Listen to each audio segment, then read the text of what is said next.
Hey guys, Static Slayer here. I'm sorry I've been busy the past 2 weeks and I missed the One Piece and the Fairy Tail chapters, but this week well, for this video specifically, I'm gonna be doing chapters 433 to up to I think it's 437 or 438 for Fairy Tail. I'm not sure, but I'll have that in the video description.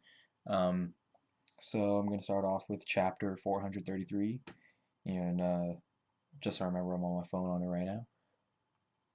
This chapter basically starts off with the the main dude of Avatar, um I'm sorry, the leader of Avatar, there we go. And well, he's about to fight Natsu, and Natsu just completely wrecks this guy. It's like not even a competition. He tries to block him with his magic, and all the crowd for Avatar, like all the little runts, they're all like, or grunts, they're all looking at him like, wow, how is he gonna beat Master? There's no way he can get past his defense. And then Natsu just powers through easily, and he hits him with a move called Fire Dragon's Iron Fist, and he just completely knocks him down.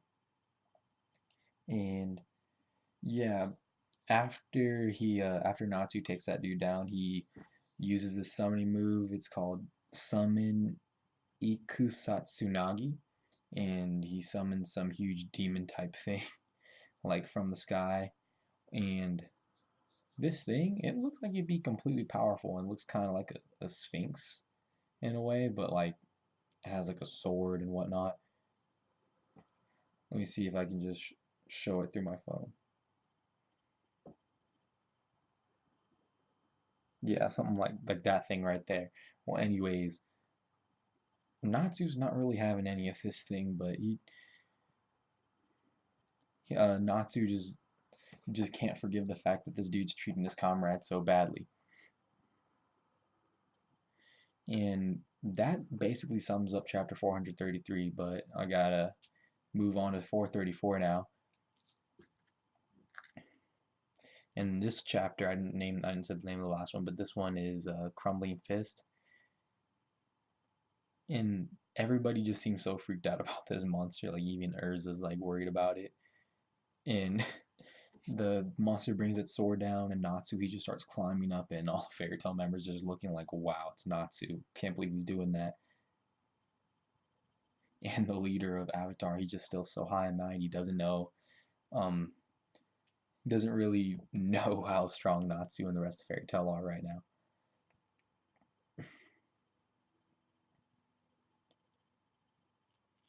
And Natsu, right before he takes out this huge monster, he says, so don't you make light of our bonds. So he's basically just giving this guy a lesson of how you should treat your friends. And he just brings a smack down right on the dome of this huge monster thing. And I like the symbolism in this chapter when he does the punch, because right as he's doing it, you see a little panel of Igneel, and Igneel is just such a badass. And I'm glad that they get to show a little bit of symbolism for him. And he says, and Natsu says, "Let me show you what Igneel's flame is made of," and hits him with the Flame Dragon's King's Crumbling Fist.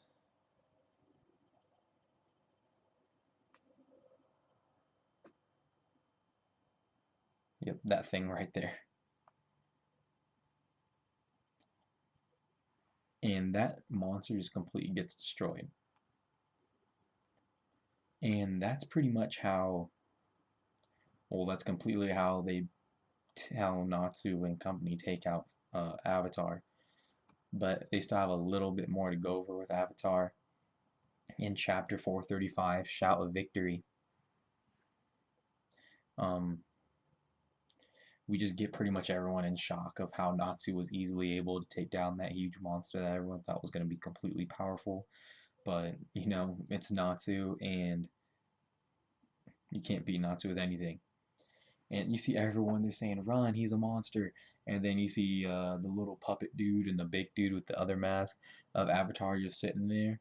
And then, my before I say this, like my favorite character is Kajil, so anytime I see him get a little hype, you just see this iron like pillar come in and smack the little dude across the head and knock him out. And it just looks so funny. And then the big dude try to hit Gajeel, and then Panther literally comes out of nowhere with a sword and takes that dude down.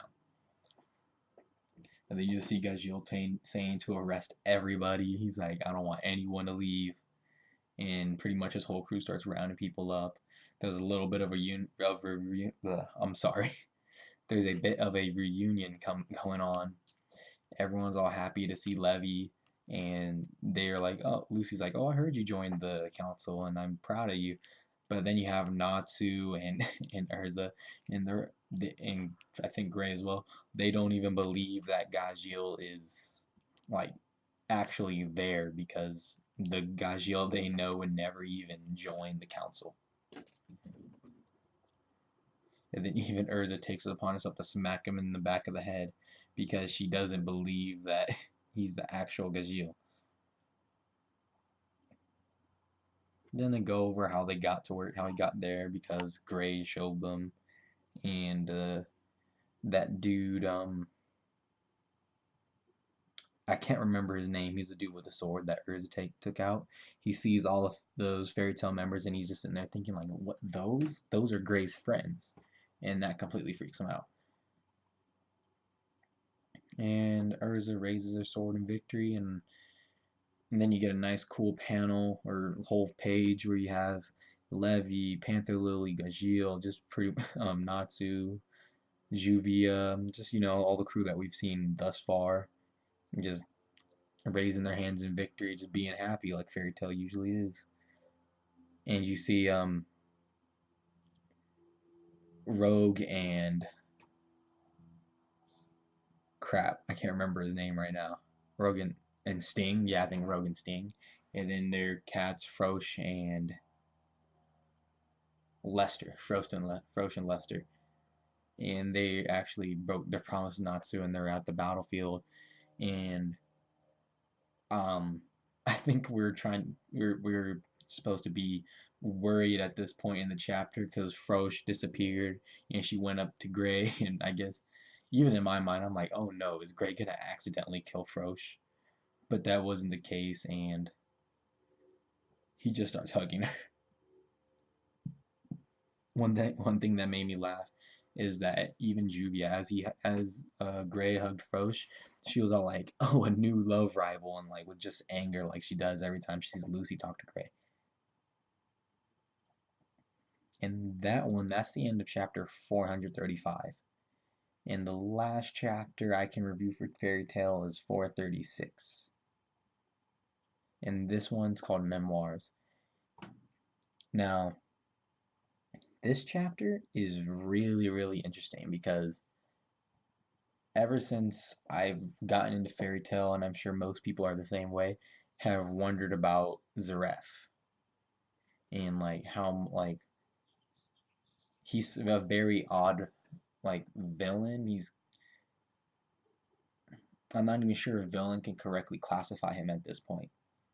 And if you guys have read Fairy Tail Zero, spoiler alert in Fairy Tail Zero, the person who teaches Mavis and the three other people that help make Fairy Tail magic was Zeref. Or Zeref. And in this chapter, Memoirs, we get it's a whole flashback, and you see Zeref, how he's in a magic school and he's learning magic, being taught, and he's always had a different curiosity than the other kids, and he's done extra learning that like more than the other ones. And the I think the teachers there, they don't like that because most of the magics he's creating or learning of all have to do with revival. Yeah, they all have to do revival and bringing the dead back to life. And then after we get a little bit of a flashback, we go back to where Zeref is right now, and he wakes up, says a dream, and then he immediately thinks Natsu. And then he says every day is a surprise, huh? Which is a little odd, but then back to flashback on this, and well, not back to flashback just yet. He says, I used to have a younger brother, but he died a few years after his birth. I couldn't understand why that happened, and it bothered me, so I decided to do my own research on life and death. And that explains why the magic he's making all has to do with revival, because clearly he misses his brother, and there's a panel where he's talking to a bunch of other mages, and he's explaining the R system to them. And people are saying, oh, this kid's a prodigy, and he gets talked to about that, and one of the teachers tells him about how if you do the R system, you have to take one life to get another. And he pretty much says that's not alright. And then he works on the Eclipse Project, the time traveling door, and we've already seen both of these two things used in the storyline thus far, so I feel like any other things he may have came up with will probably be used again. And because he keeps on trying to bring back the dead with all these new magics, the board of directors at the school have expelled him from the school. And like a curse hits him, and I thought this part was weird, but it's like all these black things going around him, and he looks to be somewhat in pain, like that right there. And before you know it, everybody in the academy's dead, except for Zareth. So they say he's been cursed, and the curse itself has also made him immortal. And he explains that that's why he created demons that would hopefully kill him, and they were later known as Zareth's demons. And the page after that, I honestly don't know a single person who didn't see this coming, because I've watched other reviewers, I can't remember exactly which ones, but I bet it was all of them at one point, who said, end, that's obviously Natsu.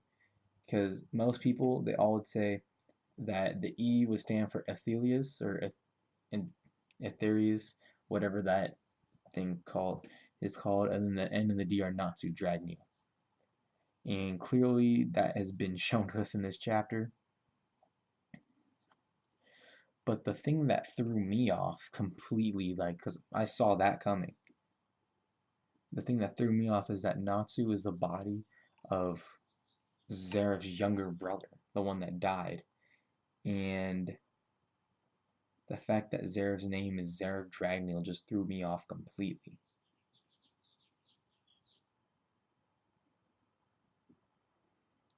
Yeah.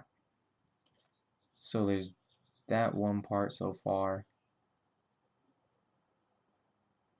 One second, something just happened weird.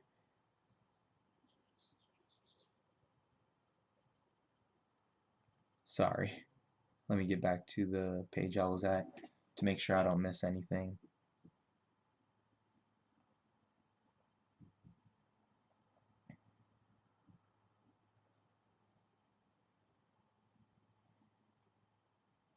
Okay, and another big part of this chapter is I